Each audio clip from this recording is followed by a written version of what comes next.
O irmão Kamen F soltou um vídeo gigantesco sobre regras oficiais de Beyblade X. Ele pegou um manual que a própria Takara Tomy distribui, já está na 6ª edição, traduziu esse manual de ponta a ponta e fez um vídeo explicando sobre isso. Reagi a esse vídeo aqui, inclusive, em live, vocês podem ver a turma aqui no chat, e aí salve pra galera que tá aí, inclusive o próprio Kamen F está aqui no chat, então muito obrigado a todo mundo que tá aqui na live acompanhando isso tudo, e eu vou deixar esse recorte da live aí pra vocês. Eu sei, ficou gigantesco, porque eu coloquei um monte de comentário aqui e ali sobre as regras e tal, às vezes explicando muita coisa também, complementando um pouco também o vídeo, que ficou bem esclarecido, bem tranquilo. Eu espero que vocês gostem desse conteúdo. Assistam até o final porque é muito importante, tem muita regra aqui que as pessoas ignoram bastante, tá bom? Espero que vocês curtam. Seguiu então direto lá pro vídeo pra reação do Kamen F. Mas é muito bom ver que o cara fez esse trabalho, isso aqui é muito bom. Likezinho. Um link para você acessar o PDF traduzido. Esse vídeo vai ficar um pouquinho extenso devido à complexidade e detalhamento das regras. Pouquinho só, 40 minutos. Assista até o final.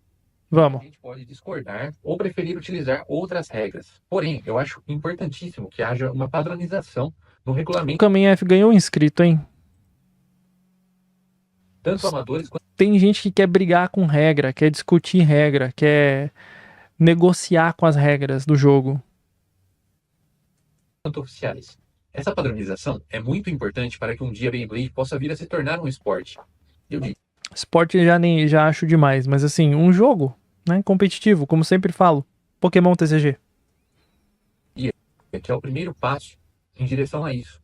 Outro ponto muito importante é que, apesar de estarmos localizados no Ocidente, onde a distribuição oficial dos produtos de Beyblade é feita pela Hasbro, ainda assim eu acho importante seguirmos as regras oficiais publicadas pela Takara Tomy. Já vi comentários de pessoas dizendo que não seguem essas regras por serem publicadas pela Takara Tomy e não pela Hasbro. Mas lembremos que a Hasbro nunca se pronunciou quanto a regras oficiais. Porque a Hasbro não quer... Pausa, computador do inferno. Porque a Hasbro não quer vender jogo. Né, chat? Já discutimos bastante isso ontem. A Hasbro não tá afim de vender um jogo. Então eles não se preocupam com regras. Olha a diferença que é você pegar as regras do circuito asiático de Beyblade. Com regras diferentes, seria algo muito prejudicial ao que estamos conquistando no momento. E pela primeira vez temos peças idênticas, tanto publicadas pela Hasbro. Graças a Deus. É importante que tratemos os produtos da Hasbro e da Takara Tomy como uma única coisa. Vamos começar então a análise desse manual de regras publicado pela Takara Vamos. Tomy. Na primeira página, podemos ver que existe um disclaimer logo no topo, dizendo que este regulamento de Beyblade X se aplica a todos os participantes em eventos e torneios. Logo ao lado, vemos que esse documento está em sua 6ª edição, publicada em novembro de 2024. Portanto, é um documento recente. Logo ao lado, temos uma explicação do que é uma batalha e o que é uma partida. Uma batalha é a menor unidade quando o resultado é determinado por vencer. Isso é muito importante também. Muita gente não sabe a diferença entre batalha e partida, chat. Vocês sabiam disso? Ou perder em Beyblade. E uma partida é o processo de conduzir múltiplas batalhas até um vencedor ser determinado. Sobre Beyblade. Número 1. O único Beyblade daqui em diante, denominado Bey, que pode ser... Termo oficial, tá? Tem uns malucos aí que falam, ai não pode chamar de Bey porque não sei o que. utilizado é da série Beyblade X, que foi oficialmente lançado e distribuído em seu país a partir de julho de 2023. Nenhum Bey, lançador, estágio ou ferramentas anteriores podem ser usados. Que fique claro, né? Número 2. Todas as decisões relativas à checagem de Beys e resultados de batalhas devem ser seguidas de acordo com as decisões do juiz. Ou seja, se o juiz decidiu daquele jeito, esteja ele certo, esteja ele errado, como aconteceu no internacional, né, no Asia Championship, foi erro do juiz. Fazer o quê? Sabe? Respeita-se a decisão do juiz. Sempre foi assim, os japoneses são uma galera que respeita muito essa questão de regra, de autoridade do árbitro, então essa é uma regra que eu acho que, principalmente aqui no Ocidente, mais especificamente falando Brasil, é um problema. porque as pessoas aqui no Brasil não respeitam esse tipo de coisa, querem brigar com o juiz, querem argumentar com o juiz sempre a favor próprio, aquele jeitinho que a gente sabe, e não é assim que funciona no jogo, né? Então, lembrando que estamos falando de regras asiáticas aqui. Seguiu. Número 3. Quaisquer modificações não autorizadas ou ações consideradas como trapaça intencional podem resultar em desqualificação. Ah, ou seja, snipe, ou às vezes uma batidinha na arena, ou às vezes uma batidinha no oponente, uma batidinha na bancada, qualquer coisa assim, pode ser. Sobre a checagem dos bens. Somente personalizações usando peças oficiais da série Beyblade X são permitidas. É Uhum. proibido omitir peças que deveriam ser utilizadas ou combinar e montar peças de maneiras diferentes do uso pretendido. Ou seja, os caras querem montar um Beyblade com o Ratchet de ponta cabeça. Porra, não, né?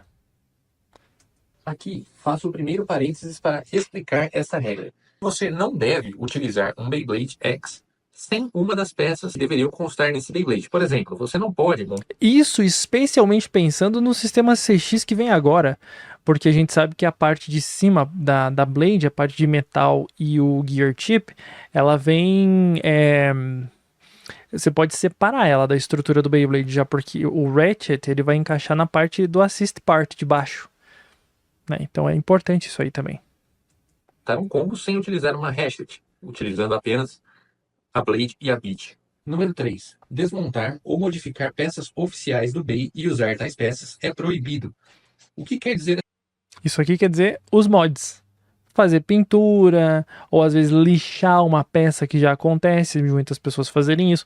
É óbvio que para um jogo oficial isso não é válido, né? Essa regra, pessoal, você não pode simplesmente desmontar uma peça e utilizar suas peças em outra. Ou às vezes fazer aquela customização, tá ligado? Por exemplo, eu gostei dessa parte preta aqui do centro desse 160 e queria que essa parte fosse do meu, sei lá, do meu 480. Aí ele vai lá e desmonta o Ratchet, tira a parte de fora, põe a parte de dentro. Não pode. Você vai usar a peça que veio, do jeito que veio. É simples assim. No momento da gravação desse vídeo, nenhuma hatchet 170. Então, utilizando uma chave Tri-Wing, você poderia desmontar. Ou alterar a altura, exatamente. E utilizar a carcaça, né, da 160, montando então uma 170. Inclusive eu já recebi dúvidas em perguntas, o pessoal perguntando se isso era permitido, se era possível. É possível, mas não é permitido. Aqui temos um ponto muito importante que gera muitas dúvidas, que fala sobre a customização dos bens. O seguinte tipo de aplicação de tinta é geralmente proibido. Aplicações que geram mudança de performance, que vão danificar ou manchar o estádio ou o bem do oponente, que vão revestir áreas de contato das peças ou das partes que entram em contato com o lançador, coisas que o juiz determinar que infringem direitos de propriedade intelectual, honra, credibilidade, imagem, privacidade ou outros direitos de terceiros, coisas que o juiz determina que contém conteúdo contrário à ordem pública ou moral. O próximo item fala sobre a fixação de adesivos. Então, você não pode... Cara, tem lugares específicos, e ele vai falar isso daqui mais abaixo ali do manual, dá pra ver claramente. Por enquanto as regras seguem o básico, tá? Só que seguem as regras que já existiam desde o começo de Beyblade X. Mas a respeito de ter áreas específicas para você poder ou colar um adesivo ou fazer uma marcaçãozinha discreta para diferenciar a sua peça de Beyblade dos demais que estão jogando ali no momento. Tem lugares específicos das peças dos Beyblades que você pode fazer isso. Você não vai poder pintar uma Blade inteira de qualquer cor que você queira, com qualquer tinta que você queira, porque vai tornar a peça inválida. É simples assim. Tipos de colocação de adesivos são geralmente proibidos. Afixar adesivos que não são oficialmente vendidos ou distribuídos. Mudança de performance. Danificar ou descolorir o estádio ou o bem do oponente. Aplicar adesivos nas áreas de contato das peças ou nas partes que entram em contato com o lançador. Afixar adesivos processados como adesivos recortados. Sobrepor adesivos. No entanto, é permitido colocar um adesivo em cima de itens como o Gear Chip de equipamento da linha UX, ou sobre um adesivo que já esteja colado no produto ou prêmio no momento da abertura. Basicamente, toda essa trolha de texto aqui que você está vendo é basicamente falando, você não pode aplicar no Beyblade nada que seja alheio ao Beyblade. Qualquer adesivo que venha de fora, ou que você coloque num ponto de contato, ou tinta, qualquer coisa, não dá. Porque a prioridade não é a beleza do Beyblade, mas a performance. Beyblade sempre foi um jogo de performance, sempre foi um jogo de precisão. Então, qualquer coisa modifica. Inclusive, na época de Beyblade Burst, eu lembro claramente isso daqui, muitas pessoas que jogavam nos competitivos asiáticos que eu acompanhava, os caras simplesmente não colavam os adesivos dos Beyblades Burst. Por quê? Com o tempo, os adesivos começam a desgastar ou começam a soltar. Quando os adesivos começam a soltar e levantar aquelas pontinhas, isso influencia na aerodinâmica do Beyblade e pode prejudicar a performance dele.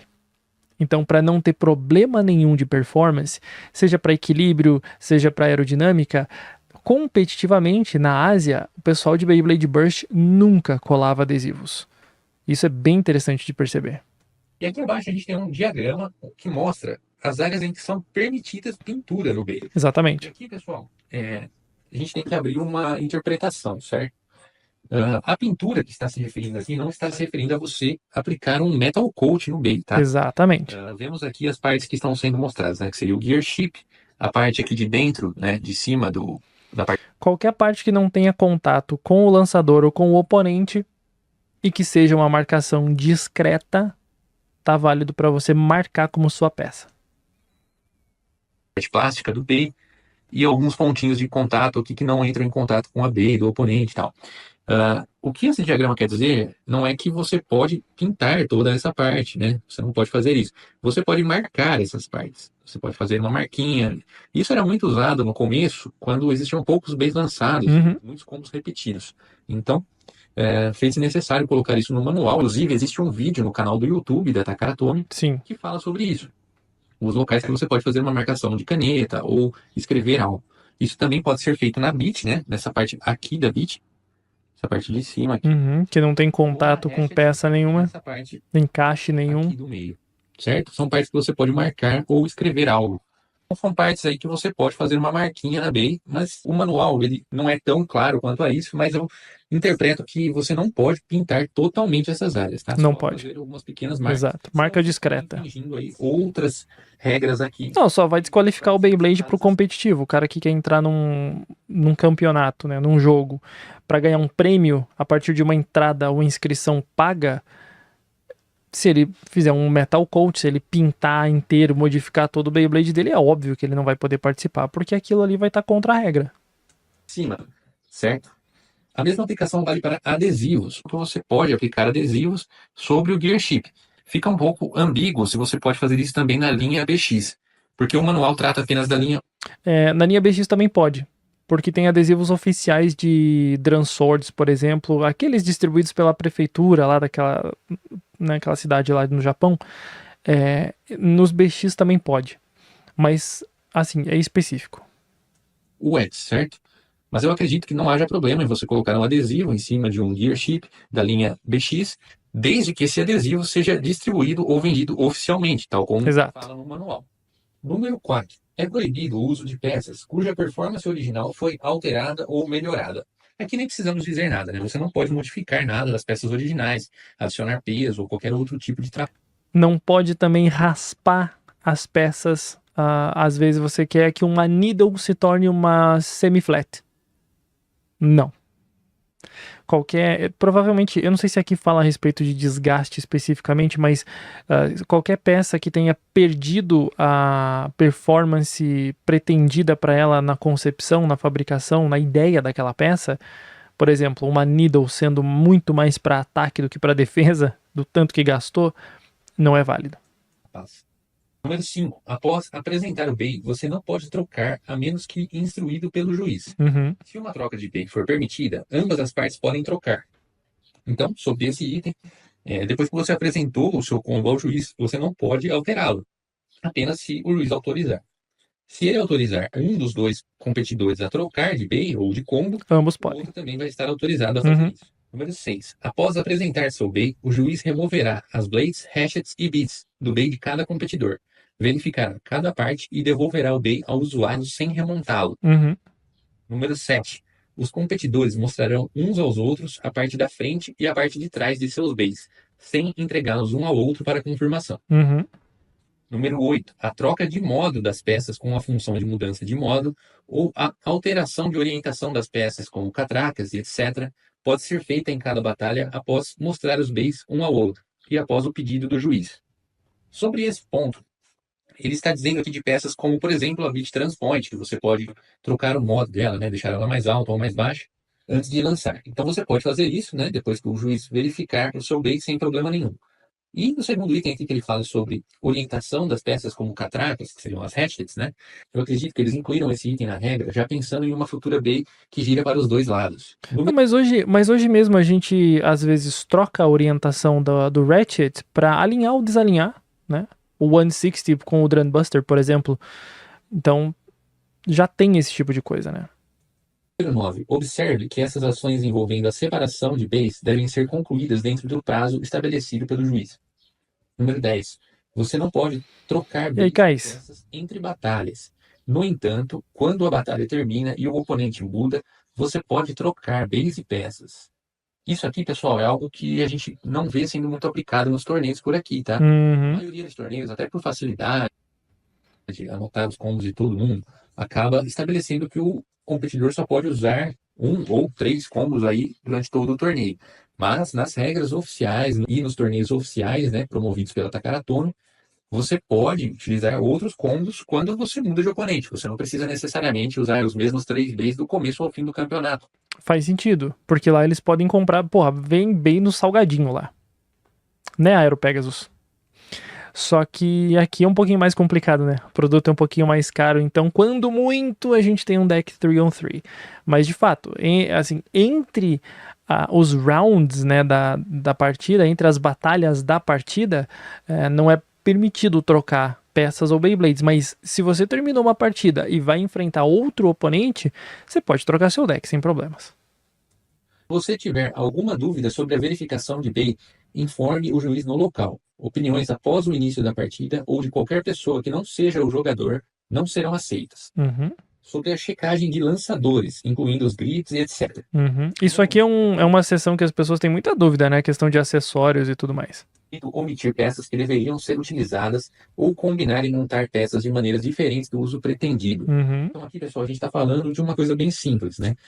Você não pode omitir peças que deveriam ser utilizadas. Eu vou usar como exemplo o lançador L. Muita gente, né, quando viu aquele lançador que estava com defeito, a primeira leva, tirava essa peça aqui do lançador, Uhum. porque diziam que era ela que estava segurando. É porque ela tinha um polimento talvez não finalizado, e aí os prendedores, eles ficavam presos nessa estrutura em preto aqui. Uma lixadinha resolvia, discretamente, sabe? Agora, remover a peça já não é aceitável. Mas não era exatamente isso o problema. Então eu vi muitos lançadores sem essa peça preta aqui, certo? Isso não é permitido, tá? É uma peça que deveria estar ali, então você não pode utilizar um. Assim, em teoria, se a gente for levar a regra ao pé da letra aqui, a partir do momento que você abriu o seu lançador, ele já não é mais válido. Lançador sem essa peça. Número 2. É proibido o uso de peças oficiais desmontadas ou modificadas, como lançadores em grips. Isso aqui ele está falando sobre basicamente a alteração dos lançadores, né? Tem alguns mods que o pessoal faz aí para alterar alguma peça do lançador, tirar alguma peça, colocar outra. Eu já vi até gente fazendo Winder Launchers de giro à esquerda. E Metal Fight Beyblade, né? O pessoal pegava os lançadores da Hasbro e abria ele, removia a travinha para que ele ficasse de giro livre, consequentemente ficava mais forte, né? Ele ficava com uma rotação mais elevada para os Beyblades e muita gente fazia isso na época. Então, só que oficialmente não é permitido. Isso não é permitido segundo as regras oficiais.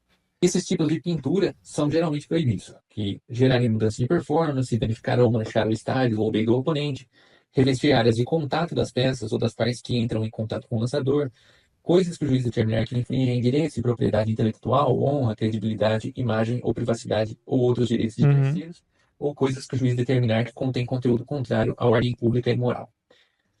Os seguintes tipos de colocação de adesivos são geralmente proibidos: afixar adesivos que não são oficialmente vendidos ou distribuídos, que mudarem a performance, danificarem ou descolorir o estádio ou o bem do oponente, aplicar adesivos nas áreas de contato das peças, fixar adesivos processados com adesivos recortados. Pô, mas isso era muito comum, Tur. Na época, principalmente, que, pô, ninguém ligava pra jogo, pra competitivo, pra essas coisas, né? Era literalmente só uma brincadeira, então tanto faz. Especialmente pras rap, pras lojas que nem sabem o que estavam vendendo direito. Enfim, aqui a gente está falando sobre alguns adesivos que o pessoal coloca Pô, mas isso aí é passível de desclassificação, Turboteus. Você tem que respeitar o oponente, né? Se o cara te desrespeita, sinto muito, ele tá fora. nos grips, etc. E eu realmente não vejo nenhum problema o pessoal aplicar algum adesivo no grip. Eu acho até que fica muito bom. Não. Colocar um adesivo aqui em cima, sabe? Em locais que não tem contato com o lançador e com o Beyblade, tranquilo.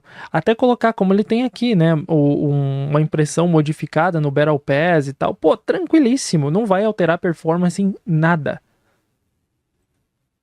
Mas segundo as regras oficiais, aí somente adesivos oficialmente vendidos ou distribuídos poderiam ser aplicados, tá? Aqui também está falando sobre o uso de adesivos no Battle Pass. Então, o uso de adesivos do Battle Pass Nossa, que horrível, Tur. em categorias é geralmente proibido. Coisas que o juiz determinar que infringem direitos de propriedade intelectual, honra, credibilidade, imagem, privacidade ou outros direitos de terceiros, ou coisas que o juiz determina que contém conteúdo contrário à ordem pública ou moral. Então, a regra é um pouco mais permissiva no tocante aos adesivos de Battle Pass. Sim, sim. Como ele mesmo. Ó, bonito, hein? A customização, inclusive. Os adesivos de Battle Pass não falam nada sobre você só poder utilizar adesivos vendidos oficialmente. Não, isso aí você pode fazer, é. Desde que isso aqui não tenha nenhuma imagem ofensiva ou que, Claro, pô, você não vai colocar pornografia ali, né? que tenha copyright, alguma coisa assim, né? Que seja de propriedade intelectual de outra marca. Então você pode fazer, igual o meu aqui. O cara chega com o Battle Pass com o papelzinho de infinitinado. Aí não dá, né, chat? Pelo amor de Deus. O símbolo e o nome do meu time de Beyblade. Número 3. É proibido o uso de peças cuja performance original foi alterada ou melhorada. Número 4. Se o juiz determinar que o lançador, grip ou qualquer outras partes foram modificadas ou são defeituosas, o uso dessas peças será proibido. Número 5. Se o lançador, grip ou qualquer outras partes forem substituídas, o juiz fará uma checagem de lançador. Uhum. Número 6. Se decorações no lançador, grip ou quaisquer outras peças interferirem na batalha, você poderá ser solicitado a removê-las. Uhum. Vamos para a próxima sessão, que a gente está tratando sobre o estádio. Somente estádios da série Beyblade X podem ser utilizados. Óbvio. Então, você não pode utilizar um estádio da era Burst, ou da era Metal Fight, ou da era Baku Tenchute, apenas estádios da série Beyblade X, certo? E estádios oficiais, claro. Número 2. Um estádio é composto pelo corpo do estádio e pela cobertura do estádio. A área de lançamento refere-se ao buraco no centro de cobertura do estádio. Número 4. É isso aí. Streamline se refere aos trilhos fixados ao corpo do estádio. Então aqui a gente tem um diagrama mostrando quais são as partes do estádio, né? Essa parte de cima aqui é a parte do cobertura do estádio, a parte de baixo aqui é a parte do corpo do estádio. Aqui temos a Extreme Line, certo? E do lado aqui a gente tem esse mesmo diagrama, só que mostrando o estádio wide, né? Que é o estádio para 3 jogadores. Infelizmente eu não possuo esse estádio para mostrar para vocês, mas é basicamente a mesma coisa. Sim, sim. A composição é a mesma, né? As peças e tal. A overzone se refere aos dois bolsos localizados na parte frontal esquerda. Bem detalhado, né? Um manual aí de regras bonito. A extreme zone De novo, coisa que a Hasbro poderia fazer, né, chat? Pô, é tão legal você ver um jogo bem cuidado, com regras bem escritas, bem claras, e ver que tem todo esse cuidado no desenvolvimento do jogo e também na hora de jogar, na aplicação ali de torneio, de evento, qualquer coisa, né? se refere ao buraco na parte central frontal do Extreme Stadium. A zona de batalha refere-se às partes do corpo do Extreme Stadium que não sejam a Overzone ou a Extreme Zone. Então seria toda essa área aqui. Uhum. Sobre o Wide Extreme Stadium também está falando dessas mesmas coisas, né? Só que a única diferença é que no Wide Extreme Stadium os bolsos de Extreme Finish, né, que são dois, ficam aqui onde que seriam os bolsos de Overfinish no estádio comum, e no bolso de Overfinish fica aqui, né, nessa área de trás aqui do estádio. Método de lançamento. Ao atirar sobre, atire de uma altura de 20 centímetros ou menos acima do corpo do estádio. 20 centímetros ou menos, galera, é uma distância mais ou menos assim, certo? É muito próximo à altura da proteção da arena. Obstruir o lançamento do oponente com a sua postura de lançamento ou por qualquer outro meio. Sob nenhuma circunstância, o corpo do jogador lançador, decorações ou etc. devem tocar o estádio durante o lançamento. Se o juiz determinar que o toque foi intencional, isso resultará em uma desqualificação. Isso aqui é interessante. Talvez ele comente exatamente o que eu vou falar, mas assim, acontece às vezes de você querer lançar o Beyblade num ângulo um pouquinho mais inclinado, um Shark Edge, por exemplo, e quando você tira o lançador da frente, o lançador esbarra na arena e balança a arena. Isso eu já vi acontecer várias vezes em torneios asiáticos, tá? E é normal os juízes pararem tudo e refazerem a batalha. Agora, como está escrito no manual, caso seja percebido que foi um toque intencional, não acidental, mas intencional, para prejudicar a batalha de alguma maneira, aí o jogador é desclassificado. A arena não pode ser encostada em momento nenhum, antes ou depois da batalha. Até porque eu não lembro se está nesse manual aqui. Mas também é uma regra, quando a batalha termina, você não pode pegar o seu Beyblade de dentro da arena. Quem vai pegar o Beyblade de dentro da sua arena é o juiz. Ele vai determinar o resultado, vai pegar os Beyblades e entregar de volta para os donos. Ninguém encosta na arena durante uma batalha, pelo menos uma batalha oficial. Então aqui tem dois pontos, né? Um que você não pode atrapalhar o seu oponente, vamos supor que você está jogando do lado X da arena, você não pode querer lançar assim, né? Você tem que respeitar o espaço do oponente. Outra coisa é que você não pode tocar no estádio de forma alguma, né? Nem com lançador, nem com laço, nem com a cremalheira. A arena é intocável. Contato com o estádio no lançamento. Número 3. Decida a posição de lançamento, posição esquerda ou direita ou central, no caso do White Stadium, por um meio justo, como pedra, papel e tesoura. Sim. Coisa que a gente vê direto, né, quando vemos vídeos do Nest Rings, por exemplo. Aqui nas lives a gente vê direto esses vídeos deles e eles fazem exatamente isso. Primeiro eles decidem a posição de lançamento através de um pedra, papel e tesoura. Quem vence escolhe o lado que quer lançar e depois segue. Escolhida não pode ser alterada durante a partida. Galera, aqui eu queria fazer uma pausa para falar um pouco sobre isso aí. Isso é algo que a gente vê muito nos torneios amadores aqui do Brasil, que é o pessoal pegar, né, estabelecer aí o para o ímpar para ver quem começa e depois ir rodando a arena entre uma partida. Porque no início era até uma recomendação da Takara Tomy fazer isso e alterando a arena. Com o tempo eles foram fixando a posição dos jogadores, então é muito por isso que acontece também. Qual que é a mensagem aqui? Se o Bey joga o outro Bey na over e o meu entra no mesmo bolso e tira o Bey do outro e ele fica, e o Bey do oponente que estava lá sai, cara, é considerado um reverse, em teoria. Vai do juiz, claro, mas é considerado um reverse, no caso, né? De outra, uma batalha e outra, né? Isso, segundo as regras, não é permitido, tá legal? Vocês têm que definir que jogador que vai ficar de que lado antes de começar a partida. Aqui, o manual sugere pedra, papel e tesoura, mas não é obrigatório. Você pode tirar para o ímpar. Qualquer coisa, para o coroa, ou se os dois estiverem de acordo com os lados que estão, fica da forma. Cara, o coroa é legal. O manual deixa claro que você não pode ficar virando a arena entre uma batalha e outra.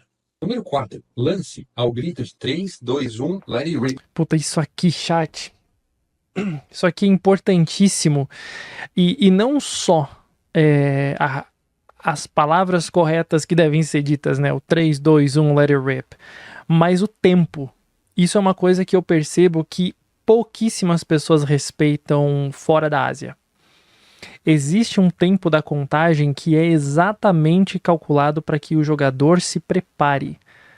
O tempo da contagem serve para isso, para que o jogador tenha certeza de que ele está segurando firme, que ele está no ângulo correto, que ele vai puxar no ângulo correto com a força correta. O tempo que o jogador tem para fazer a jogada dele, que pode ser vencedora ou perdedora, dependendo do que acontece na batalha, mas o que influencia em tudo em Beyblade é o lançamento, vocês sabem.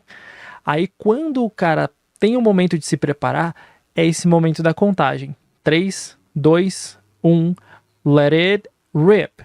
Nesse ritmo.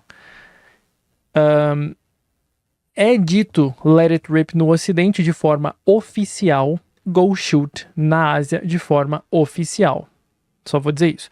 Mas o tempo da contagem ele é essencial para os jogadores se prepararem. Então, eu vejo muita gente contando errado, principalmente o pessoal de fora, que fala 31, go shoot. Não dá tempo de se preparar. sabe? Não numa partida oficial. Claro que numa partida não oficial ali, por brincadeira e tal, beleza, não tem problema, não precisa nem contar. Só que quando você vai fazer uma partida num torneio, seja ranqueado, com premiação ou não, é importante seguir o tempo da contagem. E muita gente não segue esse tempo. Aqui eu coloquei Let It Rip, né? Porque no original japonês seria Go Shoot, mas aqui no ocidente a gente utiliza o Let It Rip. Perfeito, é isso aí. Lance seu bem para que ele passe pela área de lançamento.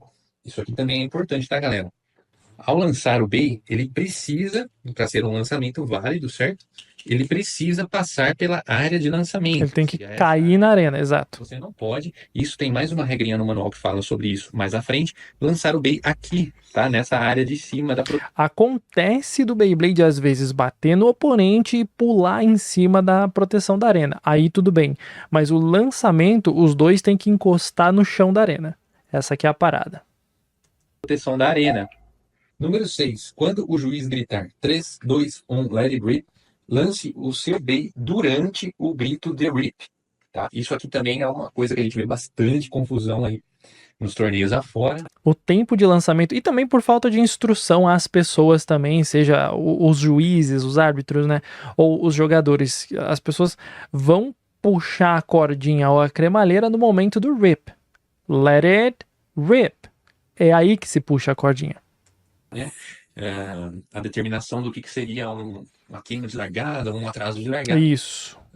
O manual deixa claro que o lançamento deve ocorrer durante o grito de RIP. Se for feito antes do grito ou depois do grito, aí sim aplicam-se as penalidades. Uhum. Tem que ser feito durante, certo?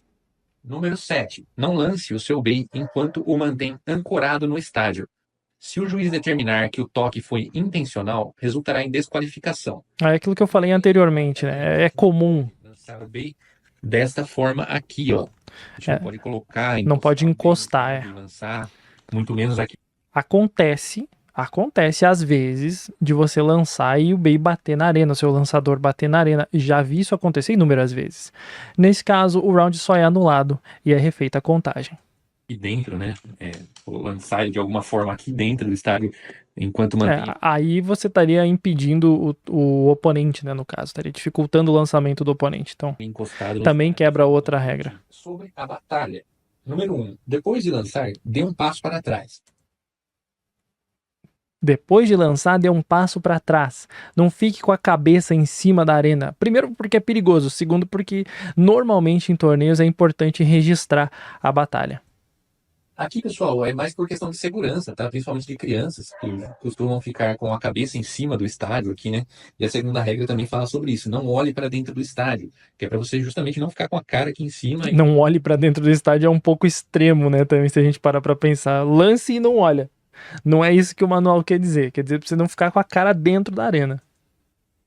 Correr o risco de sofrer algum tipo de acidente. É importante isso aqui. Se o bait não se soltar do lançador durante o lançamento, ou se o bait cair após o juiz ter gritado 3, 2, 1, let it rip, ou se o bait for lançado fora da área de tiro designada e tocar o exterior do estádio ou a cobertura do estádio, será considerado um erro de tiro. Então, um erro de lançamento, né? Um miss-shoot. Aí normalmente repete-se o round. É importante, tá? Você não pode, de alguma forma, acidental o seu bait não cair aqui dentro, né? Não passar pela área de tiro e tocar de alguma forma na cobertura do estádio. Ou acontece bastante de ele cair aqui, às vezes, né? E depois cair para dentro. Uhum. Ou só bater aqui. Isso não pode, tá? É considerado um erro de lançamento. A primeira coisa que o Beyblade tem que tocar quando sai do lançador é o chão da arena. Para simplificar as coisas. É diferente de caso um bem bater no outro já em batalha, o bem vier para cá, rodar aqui e cair de volta para dentro. Isso é válido e tem até uma regra falando sobre isso mais à frente. Mas lançar o bem de uma forma que ele caia aqui, né, na cobertura, ou que bata na cobertura, é considerado sim um erro de lançamento. Perfeito. Número 4. Um lançamento antes do juiz dizer RIP é considerado um lançamento prematuro ou uma largada falsa, queima de largada. Uhum. Enquanto um lançamento após a chamada ter sido concluída é considerado... Tem que ser no tempo, né? É por isso que tem um tempo para fazer a contagem. O juiz determinará erros de lançamento, lançamentos prematuros e lançamentos atrasados e advertirá os respectivos jogadores. Número 6. A batalha começa quando todos os baits tiverem passado pela área de lançamento e tocado o estádio. Uhum. Se os Beis colidirem no ar antes de tocarem no estádio, ou se houver casos em que partes se soltem e a batalha não tiver começado, então a batalha será reiniciada. Acontece bastante também. Às vezes o Beyblade não tá bem montado, ele desmonta antes, né, antes de chegar no chão da arena. Às vezes tem o famoso snipe. O que é o snipe? É você lançar o seu Beyblade em cima do Beyblade do oponente e aí eles se chocam no ar antes de encostar o chão da arena e dá ruim, né? Isso aí também é considerado uma falta. Isso aqui também é importante, tá? Fala sobre o que a gente considera aqui como o aéreo, né? O pessoal chama de aéreo, que é quando os dois bens colidem no ar antes de tocar o estádio, né? No lançamento. Uhum. Segundo o manual, isso não é permitido, né? Isso gera um relançamento e não um erro de lançamento, tá? São duas coisas diferentes, a gente vai ver o porquê mais à frente. Número 7. Se você tiver alguma dúvida sobre a batalha, informe o juiz no local. Opiniões após o início da próxima batalha ou de qualquer pessoa que não seja o jogador não serão aceitas. Olha, isso aqui é interessante também. Mais uma vez a questão de hierarquia e de respeito quanto ao árbitro, né?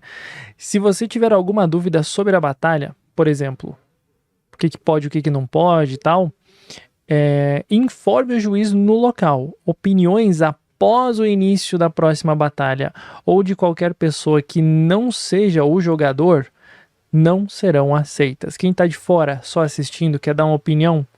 Sinto muito, cara. É só quem tá jogando. Número 8. Não toque no estádio ou nos bens dentro do estádio até que o juiz dê permissão. Aí que tá a regra que eu falei para vocês. Na Ásia, isso é muito comum, tá? A questão de respeito à batalha, ao jogo em si.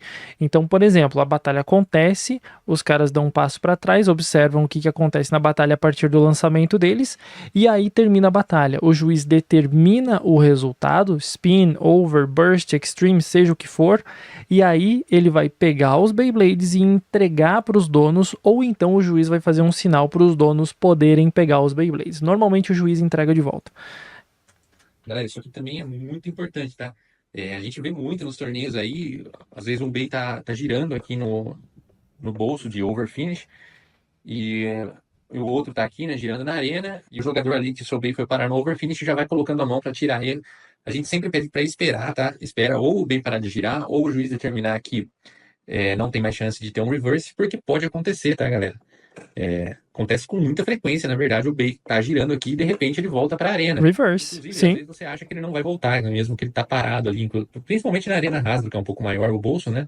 Mas acontece bastante de ele estar girando ali estável, o outro Bey ir até o bolso, bater nele e causar um reverse. Sim. Tá? Isso ainda é válido para a batalha, tá? Ele voltou. Sim, perfeitamente. Então, enquanto o juiz não terminar que a batalha terminou, que esteja um vencedor, não toque no estádio nem no Bey. Número 9. Se o juiz determinar que a forma como o jogador usa ou lança o Bey é perigosa, ou se ocorrer qualquer evento que perturbe o jogo limpo, o juiz irá parar e reiniciar a batalha. Então, pessoal, aqui está falando basicamente de uns lançamentos aí que o pessoal às vezes inventa que são muito mirabolantes, né? A gente querer lançar o Beyblade assim. Quer lançar igual no anime, quer fazer umas loucuras assim. Ou tá interferindo. Não, é um jogo simples, pautado na física da vida real. Então você vai lançar de acordo com o que deve ser lançado para que o Beyblade tenha a performance que você quer que ele tenha. Qualquer lançamento maluco de lançar para cima, lançar forçando para baixo, lançar inclinado demais, isso aí não vale. E se o juiz considerar que é perigoso, então tchau, tchau, pessoal. Ele vai pedir para você reiniciar a partida. Ele fez de Ó, Ele fez de novo! Mais uma vez! Ele é incansável! Shioka está inscrito há 4 meses. Shioka. Muito obrigado, Ryoka. Tamo junto. Pô, grupo 1 não é pra qualquer um, 4 meizinho. Isso aqui faz toda a diferença, meu irmão. Tamo junto. Obrigado mesmo, hein? Assiste sem ad, e é uma beleza. Também contribui com o meu trabalho aqui. Tamo junto. Muito obrigado. Seguiu. A próxima sessão trata sobre os resultados de batalha. Ah, isso aqui é legal. Isso aqui é importante também. Porque é aqui que geram as maiores dúvidas aí durante os torneios, então vamos ficar bem atentos a isso. Número 1. O Bey que continuar girando na zona de batalha por mais tempo que o Bey do oponente vence. Essa é a regra geral e principal que a gente deve levar em consideração. É muito simples.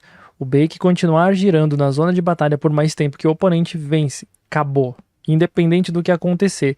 Há circunstâncias diversas, mas no fim de tudo, é sempre o Beyblade que permanece girando na arena. Sim ou não? Então, a partir daqui se desenrolam outros resultados. Número 2. As decisões relativas aos resultados e movimentos de finalização devem seguir as regras do juiz.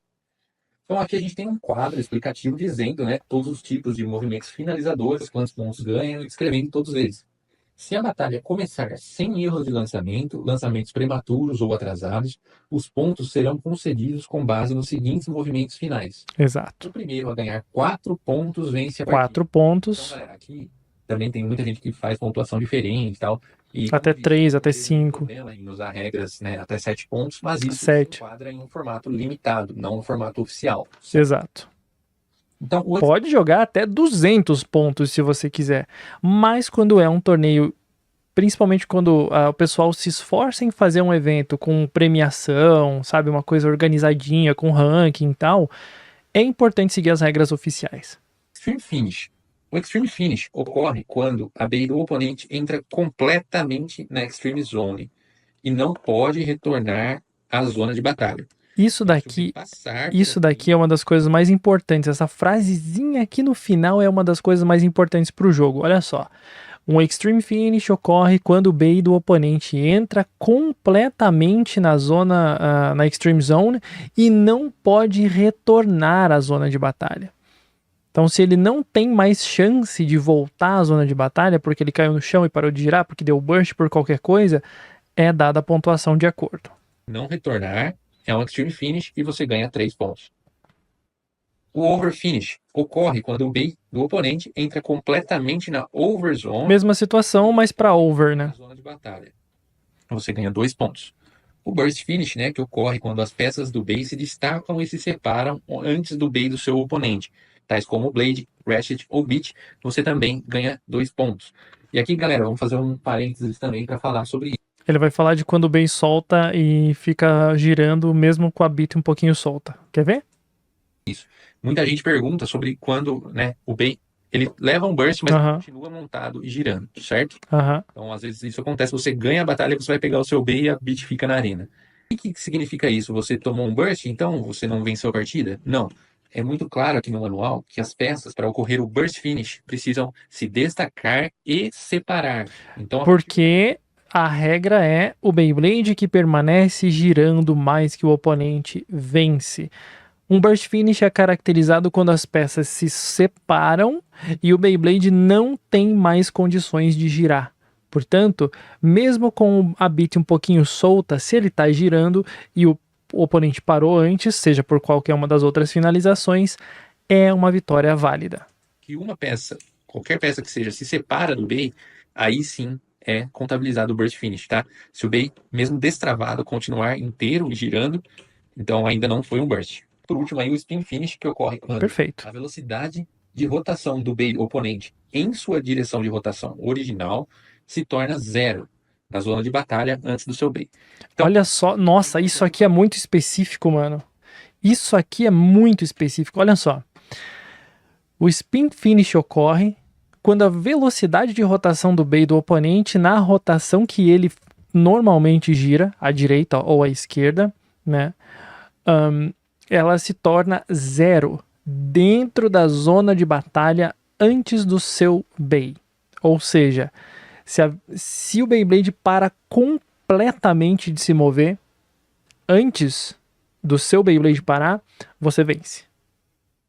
Por isso que às vezes os resultados de spin finish são tão apertados. Sua direção de rotação original. E é por esse tipo de finalização aqui que a gente precisa registrar, precisa filmar as batalhas dos torneios para não ter dúvida. Se torna 0 na zona de batalha antes do seu BI. Então, aqui é importante o parênteses de na sua rotação original. Sim. Tá? Então, o BI que gira para a direita, se ele, né, der aquela cambaleada aqui, depois fazer isso aqui, né, fazer isso aqui, depois fazer isso aqui, acabou, tá? Quando ele fez isso aqui, acabou. A hora que chegou a 0, acabou. Já não é mais considerado um giro. Exatamente, porque às vezes o Beyblade ele cai e ele dá um girinho para trás. Pelo embalo, pela inércia, seja lá o que for. Às vezes ele dá um girinho para trás e se mexe um pouco, mas ele já tinha chegado, já tinha parado. A velocidade já tinha chegado a 0 naquele momento. Porque ele está indo na direção oposta a que ele deveria girar. Exato. Certo? Número 3. Se o juiz determinar que o Extreme Finish, Over Finish, Burst Finish ou Spin Finish ou qualquer combinação desses ocorreram simultaneamente, será considerado empate e a batalha será reiniciada. Ah, mas aí provavelmente o manual explica isso em algum outro momento. Mas a gente tem um detalhe muito importante que é a questão de hierarquia ou momentos de início e término de eventos. Isso é explicado num vídeo oficial da Takara Tomy, no canal oficial, tanto em japonês quanto em inglês. Não sei se em português tem esse vídeo. No meu canal do YouTube eu também já expliquei sobre isso, comentei a respeito disso e basicamente o que quer dizer? Quando você, por exemplo, o seu Beyblade joga o oponente para over, ao mesmo tempo, né, jogou para over, teu Beyblade desmontou uma peça, deu burst finish. Putz, e agora? Olha só, como é que a gente avalia essa situação? O seu Beyblade jogou o oponente para over. No momento que ele joga para over, o oponente entra na over zone e inicia-se o over finish. Enquanto dentro da arena você deu burst finish, que iniciou o burst finish e concluiu o evento de burst finish aqui. Porém, o evento de over finish do oponente já havia sido iniciado antes. E como ele conclui, porque o oponente não consegue voltar para a arena, então você ganha de over finish, porque o evento de over finish iniciou antes. É essa hierarquia que a gente tem que seguir sempre que avalia um resultado. Então a gente já viu muitas discussões por aí sobre prioridade, né, de finalização. Vamos supor, né, se os dois aí foram ao mesmo tempo, um para over e outro para extreme ao mesmo tempo, tem gente que considerava o extreme como válido, mas não, tá no manual, tá claro. Se for exatamente ao mesmo tempo, e isso é raro, mas acontece, é raro, mas acontece sempre. Não, na verdade em Beyblade X é bem raro de acontecer ao mesmo tempo, né? Mas pode ser que aconteça, aí sim é considerado um empate. Qualquer tipo de finalização que ocorra simultaneamente é considerado um empate. Claro que é muito difícil de você cravar aí que aconteceu exatamente ao mesmo tempo, porque Beyblade X é um jogo muito rápido, né? Uhum. Você tem que ter um olho muito bom aí para cravar com certeza absoluta que os dois tipos de finalização ocorreram exatamente ao mesmo tempo. Então, por isso a gente recomenda sempre a utilização de um VAR, né? Uma pessoa que fique gravando. É isso, perfeito. A determinar essas pontuações quando são no caso. Sempre grave cada partida do seu evento, do seu torneio de Beyblade, para não ter esse problema. Mais acirrados, assim. Número 4. Se múltiplos movimentos de finalização ocorrerem na mesma... aí ele explica, exato. Será determinado pelo movimento de finalização que ocorrer primeiro, baseado no seguinte momento. Final extreme, né? A finalização extrema é quando o momento que o Bey entra na extreme zone. Finalização por over, né? Over finish é o momento em que todo o Bey entra na over zone. Finalização por burst é o momento em que as peças de um Bey se destacam e se separam. E spin finish é o momento em que a velocidade de giro na direção de rotação original se torna zero. Então aqui esse item está falando basicamente o quê? Se em uma mesma partida ocorrerem duas finalizações ali, vamos supor, você está jogando com o seu oponente, certo? Os Beys colidiram, né? No momento que os Beys colidiram, vamos supor aqui o Wizard Rod tomou um burst, se desmontou, e assim que ocorreu a batida, o Drum Buster é atirado para o... Mesmo exemplo que eu falei. Né, contabiliza o que aconteceu primeiro. O que aconteceu primeiro foi o burst. Se primeiro rolou o burst, né? Se antes do burst acontecer o Beyblade oponente entrou na overzone, é over. É muito rápido e é um detalhe muito pequeno, mas a gente precisa prestar atenção nisso. Se antes do oponente entrar na overzone o oponente eclode, aí é burst. Então, o ponto é do Drum Buster. Número 5 é considerado um reverse. Se todo o Bey, após entrar na Extreme Zone... Sim, no anime tem esse deslize aí mesmo, Cláudio. Estádio uma vez, retornar à zona... mas é um erro, sim. Nesse caso, o Extreme Finish, Over Finish ou reinício de partida é cancelado e a batalha continua. Aliás, no vídeo japonês a gente pode até ver depois, se vocês quiserem. Até mesmo no vídeo americano acho que dá para ter uma ideia melhor de questão de hierarquia, né? De momentos que acontecem os eventos. É um vídeo muito interessante. Então aqui, galera, o reverse daqui, né, do Over Pocket ou do Extreme Pocket, a gente já conhece, já sabe muito bem que funciona, que pode ser dar continuidade à batalha normalmente, mas aqui ele ainda é específico, dizendo que se o Bey sair do estádio de qualquer outra forma. Ah, então, ó, aqui tem uma boa pergunta, ó. E se o Bay for pra Overzone, continuar girando, tendo a chance de rolar um reverse, e o outro dá burst, ou se joga pra Extreme? Aí que tá. A gente tem que avaliar o seguinte. Pensa comigo. O Beyblade entrou na Overzone, certo? Tá lá girando na Overzone maluco, com chance de voltar. E aí o oponente, ele eclode. Se esse Bay que tá na Overzone maluco voltar pra arena, beleza, ele venceu por burst. Se ele não conseguir voltar, overfinish.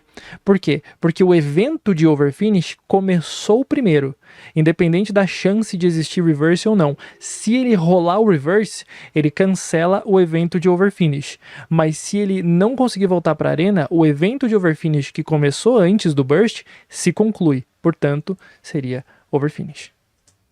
E retornar sozinho para dentro dele, a batalha continua. Então, né, isso que eu falei anteriormente, aí se o Bay for atirado para cima, ficar então tudo depende do que acontece primeiro e do que conclui. Não necessariamente primeiro, mas aconteceu primeiro e concluiu, valeu. Não toquem um Bay dentro do estádio antes do juiz anunciar o resultado. Se fizer isso, o juiz pode determinar que você perca a partida. Oh, e olha que puta punição, isso aqui é interessante, hein?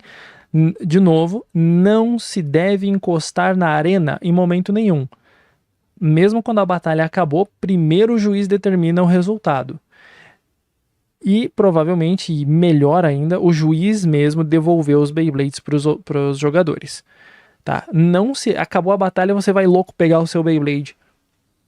Você vai ser simplesmente como tá ali, cadê? Determinar que você pode perder a partida completamente se o juiz não determinou o resultado e você já pôs a mãozão lá para pegar o seu Beyblade antes. Então, respeita o juiz, rapá. Que já foi explicado anteriormente e ressaltando aqui que o juiz pode te penalizar, ainda com a perca da pontuação. Número 7. Interferência maliciosa na batalha resultará em desclassificação, conforme determinado pelo juiz. Número 8. Em nenhuma circunstância, os jogadores podem tocar o estádio com o corpo, lançador, decorações, etc. durante a batalha. Se o juiz determinar que o toque foi intencional, isso resultará em desqualificação. Isso aqui é um grande problema, principalmente para o pessoal que joga sentado.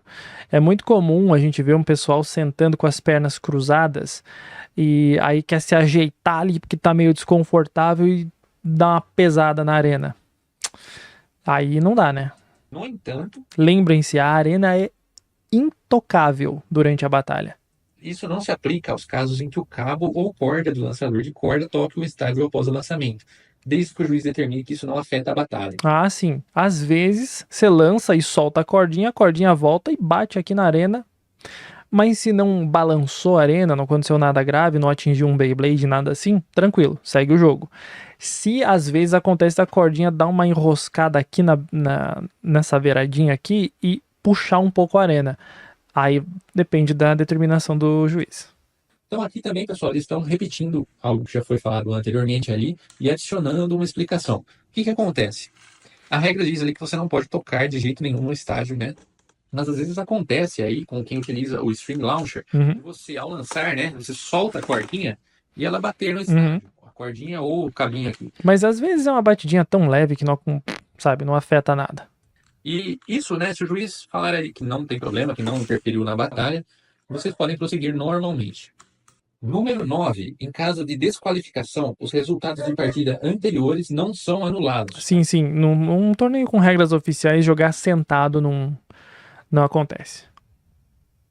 A desqualificação ocorre no momento em que é descoberta. Em casos onde é impossível determinar qualquer movimento finalizador, como quando um Bay sair de um estádio por um local diferente da Overzone ou Extreme Zone e não puder retornar à batalha, a batalha pode ser repetida a critério do juiz. Ou seja, sair por cima da proteção da arena não vale ponto. A gente precisa entender a arena de Beyblade X como um campo de futebol, onde Overzones e Extreme Zones são os gols. Só ali que vale os pontos para o Beyblade sair da arena. Se o Beyblade sai por Over, 2 pontos. Se sai por Extreme, 3 pontos. Se ele explode, 2 pontos. Se ele para de girar antes do oponente, 1 ponto. Essas são as determinações de pontuação para Beyblade X. Se sair por cima da arena, é como se você chutar a bola por cima do travessão. Não vale, não é gol, não vale ponto. Essa que é a parada. Então aqui, galera, tem aquela clássica, né, dúvida de sempre ali. O que acontece se o bem for arremessado para fora por cima, tá? Segundo o manual, deve ser repetida a partida, tá? Não tem pontuação para isso, não é considerado nenhum tipo de finalização. Se as regras variarem dependendo do torneio, as informações fornecidas para aquele torneio específico podem prevalecer. Aqui, galera, é muito... Aí tá também a liberdade que eles dão pra galera criar o próprio torneio. As regras oficiais de quem criou o jogo são essas. Mas, se você num torneio tiver todo mundo de acordo que sair por cima da arena vale 725 pontos e você vai ganhar todas as partidas porque você marcou os 725 pontos só com essa vitória, tá, beleza. Determinação sua, do seu evento, o pessoal concordou, maneiro. Oficialmente não vale. A Takaratomi, ela dá um aval ali para as lojas parceiras que realizam os torneios de fazerem regras próprias, tá? Então, a gente vê aí alguns torneios que usaram regras limitadas. Na verdade, foi um só. Foi de uma loja 4, né, no Japão, que utilizou uma regra limitada. Vocês lembram bem disso ali, que limitou algumas peças, né? Vocês lembram Sim. bem daquela listinha que existia, onde se você utilizar... Não só tem essa regra aí das peças limitadas que rolou nessa época, e que eu acho interessante manter, até nos mini torneios de combos do canal eu faço isso, também tem a questão que rolou aquele evento de times, né, que ao invés de ir com deck 3-on-3, foi com times de 3 jogadores, igualzinho do anime, cada jogador com um combo, e eles experimentaram também fazer dessa maneira. utilizasse a Blade do Wizard Rod, do Phoenix Wing, do Cobalt Drake, ou a Hatchet 960, você seria penalizado com 1 ponto. Você lembra disso? Muita gente utilizava aquelas regras como oficiais, tá? Colocaram aquilo como padrão dos torneios, e sem saber... Mas um detalhe importante, além de ter sido para esse evento, essa regra ela foi válida, inclusive, para batalhas de 1 contra 1 para eliminatórias. Tá? Não vale para partidas de deck 3-on-3. Então tem que ficar bem claro isso também. Aquilo foi só uma regra limitada aplicada a um único torneio, né, que foi realizado por uma loja. No caso, eu uso essa regra de limitação nos mini torneios de combos exatamente para evitar que tenha umas aberrações como o próprio Wizard Rod 960 Ball, até porque são batalhas de 1 contra 1, né? Então é meio complicado a gente colocar isso como uma regra padrão, porque nunca mais foi utilizado, inclusive nos torneios oficiais recentes, né, que a gente acompanhou aí pelo YouTube, a gente percebeu que não teve nenhuma penalização para esse tipo de combo utilizando essa... Até porque normalmente as batalhas são feitas em decks 3-on-3. Tem algumas organizações que utilizam essa regra como padrão. Tudo bem, não vejo problema, é um formato limitado, né, como eu disse, mas a regra oficial não tem nada disso, tá? E aqui mais uma regra importante. Na mesma batalha, se houver um total de 2 erros de lançamento, lançamentos prematuros ou lançamentos atrasados, 1 ponto é concedido ao oponente e a batalha será repetida. É o double fault, né? Então se você errou o lançamento uma vez, beleza, tem mais uma chance. Se errar de novo, é 1 ponto pro oponente. Isso inclusive acontece no anime, né? Então, galera, só que também a gente quase não vê aplicação por aqui, hein? Se você errar o lançamento, né, tanto atingindo aqui a parte de cima do estádio, quanto jogando diretamente para over ou diretamente para extreme sem passar pela arena, que a gente vê acontecer bastante, ou jogar para fora do estádio de alguma forma, eu já vi acontecer, ou então lançar prematuro ou lançar atrasado. Sim, múltiplas faltas, né? Do juiz, cada vez que você faz isso. Se você tomar 2 advertências, 1 ponto é concedido ao oponente, certo? Isso é uma regra e mais para questão de tempo, tá, galera? Às vezes acontece de a gente ver batalhas aí com 10 relançamentos aí. Sim, isso aí não pode, pô. Torneios que a gente realiza aqui na LDP. Então, a cada 2 advertências, 1 ponto é concedido ao adversário. Perfeito. Aqui tem 2 explicações sobre essa regra. Uma vez que 1 ponto é marcado, qualquer erro de tiro anterior, lançamento prematuro ou atrasado serão anulados. O que isso quer dizer? Você lançou 2 vezes errado aí e o seu oponente ganhou 1 ponto. Se você lançar errado uma terceira vez, né, isso reinicia a contagem, não vai contar, né, os 2 que já foi. Então, os 2 que já foi, você já perdeu 1 ponto por conta daquilo. Então, se você lançar errado de novo, vai começar uma nova contagem. Sim, mais uma falta. 2 de novo, você perde outro ponto. Certo? E, no entanto, se todos os jogadores da mesma batalha executarem simultaneamente a ação, a segunda ocorrência será invalidada. e a batalha será repetida com todos os jogadores considerados como tendo realizado a ação pela primeira vez. Isso aqui é um caso muito específico e muito difícil de acontecer, mas é legal que eles tenham considerado isso também. Galera, se os dois jogadores cometerem um erro de lançamento ao mesmo tempo, isso não vai contar como penalidade para nenhum dos dois, certo? Ou vamos supor que um já esteja com um aviso e na segunda vez que acontece os dois erraram ao mesmo tempo, não vai contar um segundo aviso ainda.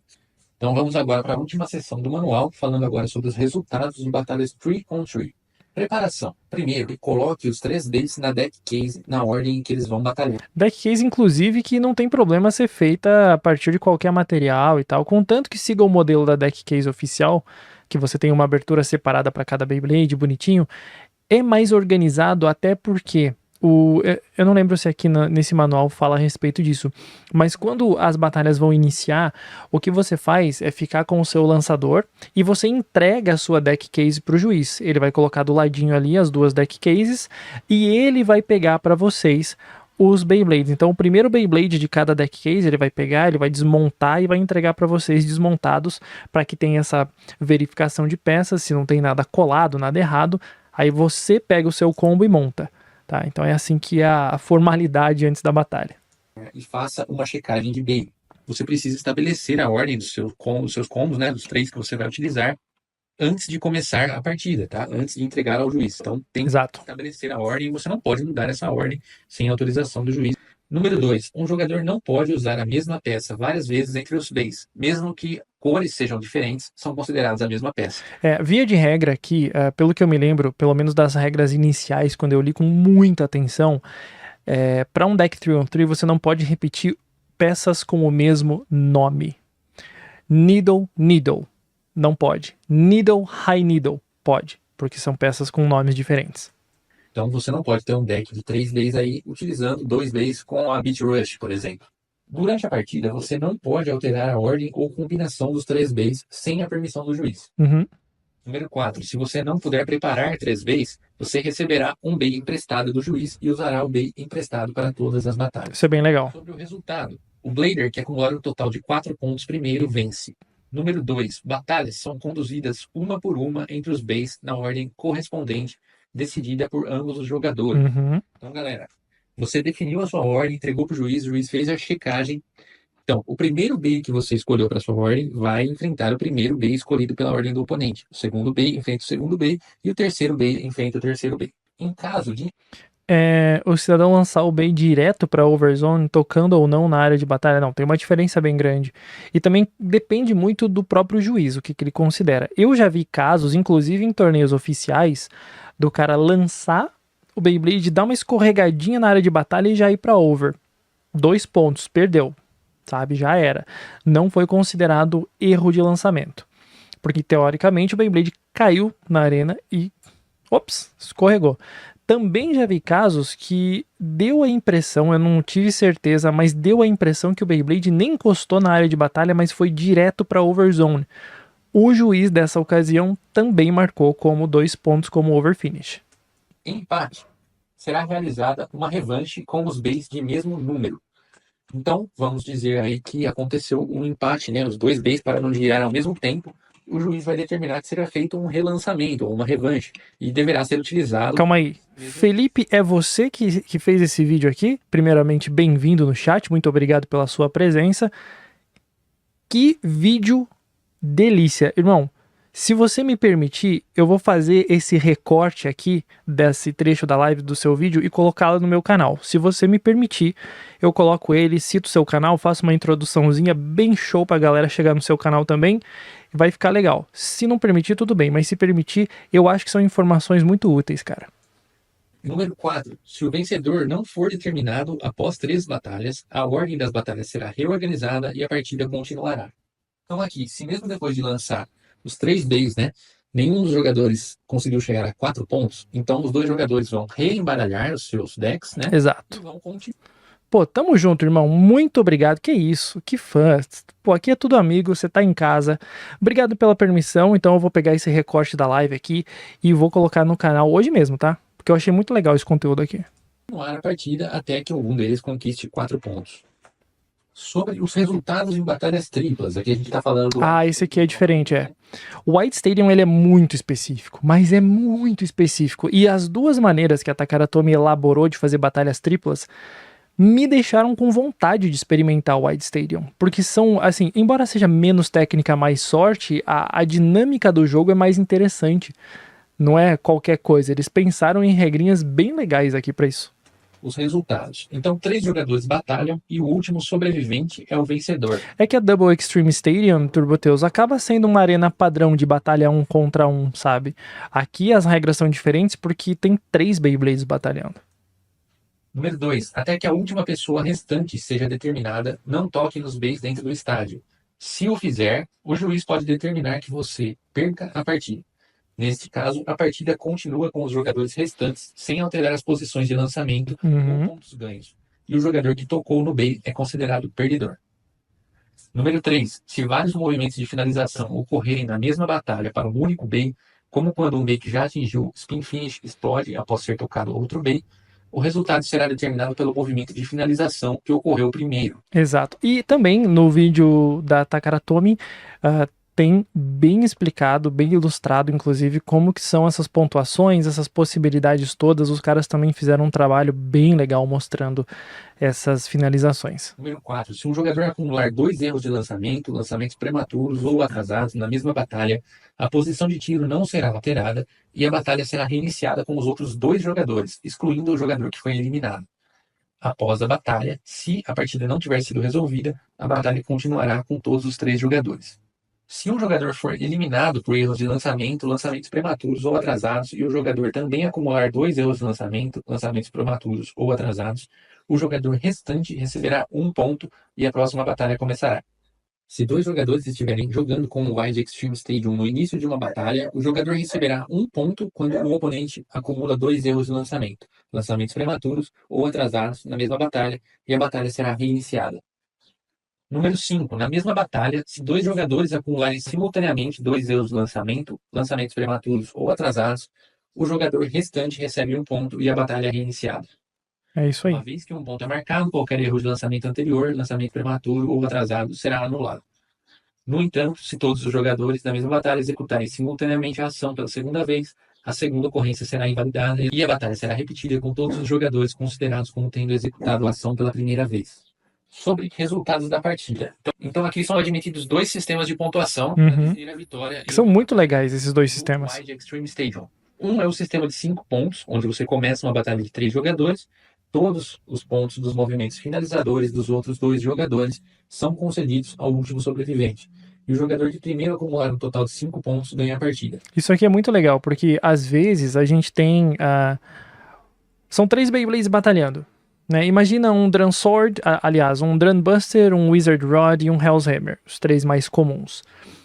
O Hell's Hammer consegue mandar o Wizard Rod para over e vem o Drum Buster e dá um Burst Finish. Tecnicamente, o Hell's Hammer que mandou o Wizard Rod para over marcaria 2 pontos. Aí vem o Drum Buster e marca um Burst Finish, e aí ficaria 2-2 mais ou menos. Nesse esquema de jogo que a Takara Tomy montou para a arena tripla, é o Drum Buster que leva os 4 pontos. Porque ele foi o vencedor da batalha. Ele foi lá e roubou os pontos do Hell's Hammer nesse caso. E o sistema melhor de 2 vitórias, onde você começa uma batalha de 3 jogadores, a última pessoa restante, independentemente de qual foi o movimento finalizador, consegue uma vitória. Exato. Isso aqui também é legal, né? Porque daí joga em 3, o cara que ficar girando ali por último dentro da área de batalha é o vencedor. Independente de pontuação, ele venceu. Marcou uma vitória. Não um ponto, uma vitória. O jogador que marcar 2 vitórias, então seria o vencedor. O primeiro jogador a conseguir 2 vitórias é o vencedor geral. Se um jogador ganhar pontos devido ao erro de lançamento do oponente, lançamento prematuro ou atrasado, isso também conta como uma vitória. Interessante. Por fim, aqui a seção Outros. Número 1. Ao participar de um evento ou torneio, presume-se que você entenda os regulamentos. Número 2. É proibido É o mínimo, né? Pô. dar conselhos que perturbem o jogo limpo ou torcer excessivamente para intimidar os jogadores. Olha aí. Então, se tem aquela torcida muito agressiva, vamos dizer assim, pode ser que você leve uma penalidade aí. Número 3. Quaisquer atos de abuso verbal, calúnia ou outro comportamento prejudicial contra pessoas como jogadores, espectadores, funcionários ou juízes durante a participação ou ao assistir a torneios e eventos são proibidos. Número 4. São proibidos os atos que causem transtornos a terceiros ou interfiram na operação do evento ou torneio. Inclusive, eu deixo aqui como curiosidade, chat. Eu lembro que uma vez eu fiquei sabendo que um determinado shopping lá do Japão, isso na época de Beyblade Burst ainda, aquele shopping tinha vários eventos de Beyblade, assim, bastante recorrentes. E de repente não tinha mais eventos de Beyblade naquele shopping. Parou de acontecer eventos de Beyblade para aquela comunidade, para aquele espaço, porque um garoto brasileiro havia empurrado uma outra competidora. Aí o shopping falou, tá bom, descumpriu as regras, tchau, tchau, não tem mais evento para vocês aqui. Foi o que aconteceu. Número 5. É proibido usar nomes inapropriados que violem a ordem pública e a moral, ou nomes completos que possam identificar informações pessoais do Blader ao participar de um torneio ou evento.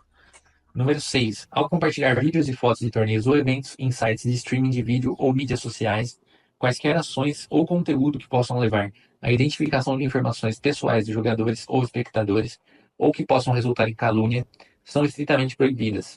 Vocês percebem que normalmente nos eventos que os Beytubers japoneses fazem, eles filmam a batalha e do peito para baixo das pessoas. Eles raramente filmam o rosto das pessoas. E mesmo quando há a filmagem das pessoas, quando se trata de crianças, menores de idade e tal, todo mundo com o rostinho borrado, com emojizinho no rosto, para não ter a questão da identificação. Então os japoneses tomam muito cuidado quanto a esse tipo de coisa.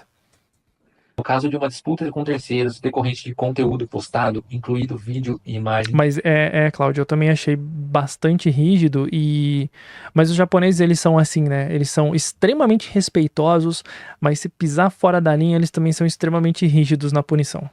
O autor da postagem é responsável por resolver o conflito às suas próprias custas. Observe que a Takara-Tomy Company Limited não aceitará nenhuma responsabilidade. Número 7. Siga os regulamentos e divirta-se participando de eventos e torneios. O não cumprimento de regulamentos pode resultar em desqualificação.